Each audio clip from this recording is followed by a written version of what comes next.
அஸ்ஸலாமு அலைக்கும் ஃப்ரெண்ட்ஸ். வழக்கம் போல் எப்பயும் போல் பால் அடுப்பில் ஊற்றி வச்சுட்டு பருப்பு குழம்புக்கு பாசி பருப்பை களைஞ்சி அடுப்பில் வச்சுட்டு வெயிட் லாஸ்க்கு வந்து வெள்ளை பூசணிக்காய்ங்க அதையும் கலக்கி குடிச்சாச்சுங்க. குடித்த உடனே பாப்பாவுக்கு தம்பிக்கு சாயா ஊற்றி வச்சுட்டு பருப்பு குழம்புக்கு வந்து நல்லா பருப்பு வந்து நல்லா குழைய அவிக்கணுமுங்க. அவிச்ச உடனே தக்காளி பழம் ரெண்டு பச்சை மிளகாய்ங்க, 2 பச்சை மிளகாய், வெள்ளைப்பூடு வந்து வாயுக்கு வந்து பருப்பு அதிகமாக வாயுனால நம்ம 2 பருப்பானத்துக்கு வந்து வெள்ளைப்பூடு போட்டால் நல்லாயிருக்குங்க.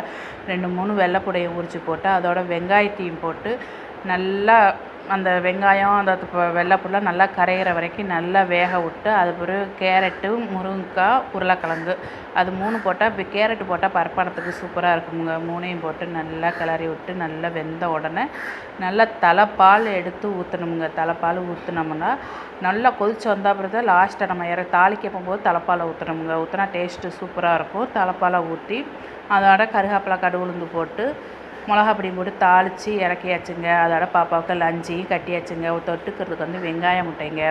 தம்பிக்கு வந்து தோசை கேட்டால் அவனுக்கு தோசையை போட்டு கொடுத்துட்டு ஸ்நாக்ஸுக்கு வந்து பிஸ்கெட் தாங்க வச்சேன், வேறு ஒன்றும் இல்லை. பாப்பாச்சுங்க கட்டி விட்டு அவனும் டாட்டா பாய் பாய் சொல்லிட்டாங்க. என் மகன் அழகாக இருக்குன்னு சொல்லவும் அவன் கோச்சிக்கிட்டாங்க. நீ அந்த பிள்ளையை தான் எடு வீடியோ அப்படின்னு சொல்லிட்டு அவள் கோச்சிக்கிட்டு போயிட்டாங்க.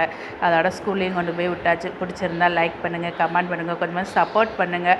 அப்போ தான் நான் அடுத்தடுத்து வீடியோ உங்களுக்கு போடுறதுக்கு எனக்கும் கொஞ்சம் இதாக இருக்கும், ஆர்வமாக இருக்குது. நம்மளுடைய வீடியோவை நல்லா பார்க்குறாங்களே அப்படின்னு கொஞ்சம் சப்போர்ட் பண்ணி எனக்கு